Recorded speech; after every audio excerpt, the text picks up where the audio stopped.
Hello everyone, como ye? I am sitting down with you having a good old heart-to-heart because I haven't done one of these in a while, and by the time you are watching this, which would be September 1st, this will be 3 months since my dad passed away, and it really feels like time flew by. Just the other day he was here and now he's not, and it's crazy to think about. Although he may not be here in physical form, he will forever be here in spirit with me, of course. And so I wanted to film this video for any of you who are going through the same thing that I went through or are going through right now.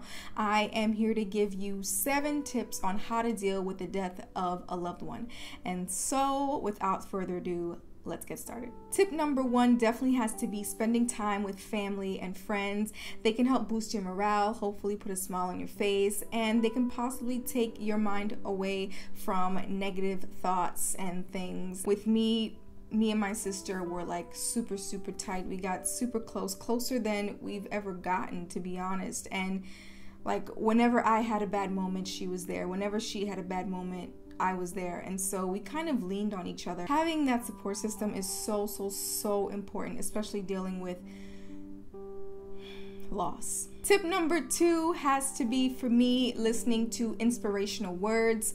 That really helps to boost my morale and my spirit, and I have been loving the Elevation Church podcast. I've been listening to that podcast for a minute. I love the Pastor Stephen Furtick. He is so amazing, so cool, so down to earth, and he really puts things into perspective. And so I'm constantly Snapchatting about some of his sermons, and if you follow me on Snapchat, then you already know though. Listening to inspirational words, whether it be a church podcast or some other sort of podcast that helps to boost your spirit, will definitely help you for real. Tip number 3 I found to really help me quite a bit, and that was removing clutter from my home. Like after my dad passed, I started thinking to myself, what even matters? You know, like I was looking at all this stuff, all this junk I had laying around that was pretty much collecting dust, and I just did not want to sit there with this stuff in my space, cluttering my home, cluttering my mind. And so I just started clearing out. I cleared out my makeup, I cleared out my desk, I cleared out under the bed, the closets, everything. And that really helped to provide me with some clarity, and it helped to just clear my mind. I don't know if that like makes sense to you, but it really helps. If you're feeling like really stressed and really anxious and really like bogged down with things, take a look around your space. See what you got going on.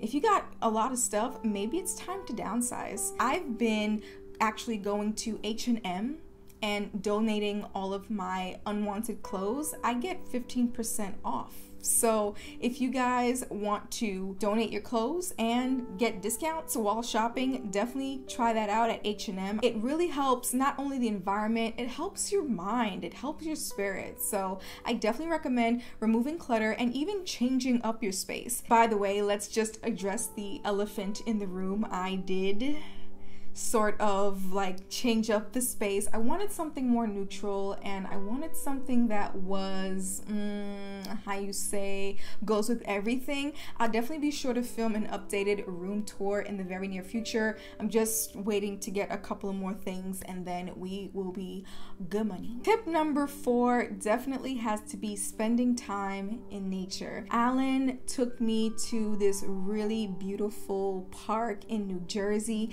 and at that time it was raining, but I found the rain very soothing. I found just being out in the open air, being out in nature, just helped so much. And like, I don't know about you who've dealt with the death of loved ones, but like being in nature kind of brought me closer to my dad in a way, if that even makes sense. But I try to go to the park or just an open space with trees and lots of oxygen whenever I can, because like I love being out there. I love just smelling the fresh air. I love hearing the birds chirp. I love the sun on my face. I love the cool breeze. It's just, I feel like I'm being surrounded by love. Tip number 5 definitely has to be starting a hobby or taking classes. Quick little backstory, back when I was a youngin', my dad taught me how to play piano. I've been playing on and off, but I eventually quit.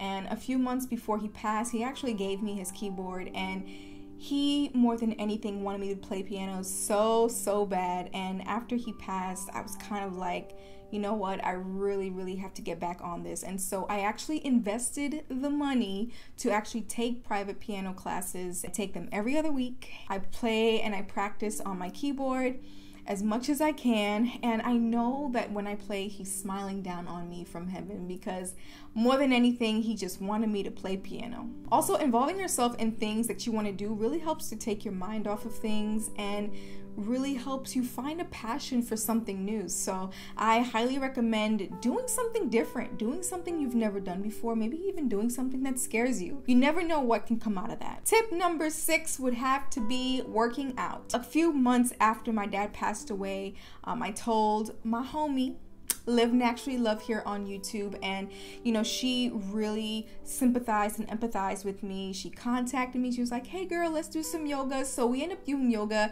at Prospect Park, and like, I've never done like real yoga before until like we had that one-on-one sesh, and like that was so beneficial to me. I don't feel I've ever stretched those parts of my body before. And the way she explained all the different poses to me and the chi and, you know, being at one with yourself was like so dope. Like, I never realized yoga was this like cool thing. I thought it was just stretching, but it's so much more than stretching. And whether you're into yoga or just working out, for me, I love playing volleyball. So whatever sports you're into, get into that. It helps to release endorphins, and endorphins make you happy, and happiness is always a good thing, right? But stretching, when you're doing yoga, helps to circulate blood flow and helps to just provide more oxygen into your body, and that is always a good thing too. And it helps to connect you with the creator. Tip number 7, which is the very last tip, definitely has to be thinking of the good times. And hopefully you have like photos or mementos or even audio recordings of your loved ones just to play back from time to time and just remember their voice, remember their face. For me, I don't really like talking about him like he's the past tense. I still talk about him like he's in the present tense, if that makes sense. Just because even though his physical body is not here, his spirit is still here. And I know in my heart of hearts, I know in my spirit, I know in my mind that he is watching over me. I think about him a lot. I think about him quite a bit. Sometimes I have dreams about him, and you know, it's crazy, but you know, thinking of the good times really does help. Thinking of the times where he chased the boy down the block, or the time where he almost kicked me out the house and cursed my name. Yes, girl, that was good times. It was good times. And look, even though we had some bad moments, I still appreciate those moments, because he did what he did out of love. And I could respect that. Him being an older, traditional Haitian man, I can respect that. And I respect him and I love him, and may he forever rest in peace. That is all for this video today. If you want to check out 3 more additional tips, I'll be sure to leave my blog post somewhere up top and in the description box down below. I definitely recommend you check those last 3 out, because those are goodies. If you enjoyed this video, please give me a thumbs up. I would greatly appreciate it. Please share this video. I really want to get this video out to folks who are going through some things, you know, who have lost someone and are not sure how to go on living. I think this video would be very beneficial to them. Also, if you haven't done so already, please subscribe to my channel, because I make videos every single week. I want to thank you all so much for watching and supporting and subscribing to my channel, and I will see you all in the next video. Peace out. What do you want to say to your family about life? Exactly. To live good, but how would one live good? Yes. Do unto others as you would have them do unto you. Yes? Everybody. You're gonna live a very long time.